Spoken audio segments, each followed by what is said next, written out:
দীর্ঘ অসুস্থতায় শয্যাশায়ী প্রয়াত উত্তম কুমারের সহ অভিনেতা কল্যাণ চট্টোপাধ্যায়। তপন সিংহ অরবিন্দ মুখোপাধ্যায়ের প্রিয় অভিনেতা ছিলেন সদ্য প্রয়াত অভিনেতা। সত্যজিৎ রায়ের ছবিতেও অভিনয় করেছেন তিনি। বিস্তারিত থাকছে প্রতিবেদনে। বন্ধুরা, চ্যানেলে নতুন হলে চ্যানেলটি সাবস্ক্রাইব করে রাখতে পারেন ও ভিডিওটি শেয়ার করতে পারেন ও হাইপ অপশনে ক্লিক করে ভিডিওটি হাইপ করে দিতে পারেন। প্রয়াত হয়েছেন বর্ষীয়ান অভিনেতা কল্যাণ চট্টোপাধ্যায়। মৃত্যুকালে বয়স হয়েছিল ৮১ বছর।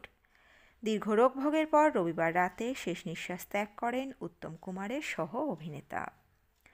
আর্টিস্ট ফোরামের তরফ থেকে সোহন বন্দ্যোপাধ্যায় এবং দিগন্ত বাগচি সংবাদ মাধ্যমকে জানিয়েছেন নানা অসুস্থতা ছিল তাঁর।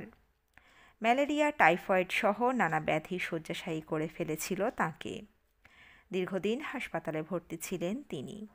অসুস্থতার কারণে অনেকদিন ধরেই অভিনয় থেকে দূরে ছিলেন কল্যাণবাবু। সোহন জানিয়েছেন, আর্টিস্ট ফোরামের সদস্যরা সাধ্যমতো তার পাশে থাকার চেষ্টা করছেন।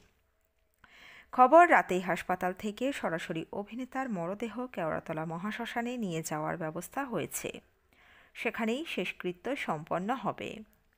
পুনে ফিল্ম ইনস্টিটিউট থেকে অভিনয় নিয়ে পড়াশোনা করা কল্যাণের প্রথম ছবি তপন সিংহের আপনজন। সেই সময় তিনি সাগিনা মাহাতো, ধন্যী মেহে সহ ৪০০টিরও বেশি ছবিতে অভিনয় করেছেন।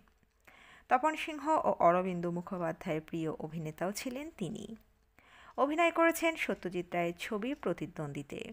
তাঁর সমসাময়িক অভিনেতা সৌমিত্র চট্টোপাধ্যায়, সাবিত্রী চট্টোপাধ্যায়, রঞ্জিত মল্লিক, সন্তু মুখোপাধ্যায়, দীপঙ্কর দে প্রমুখরা। বড় পর্দার পাশাপাশি ছোট পর্দা সিরিজেও সমান দাপটের সঙ্গে অভিনয় করেছেন তিনি। সুজয় ঘোষের হিন্দি ছবি কাহানি, সিরিজ তানসেনের তানপুরা, ধারাবাহিক এক আকাশের নিচেতে তার অভিনয় ভোলার নয়।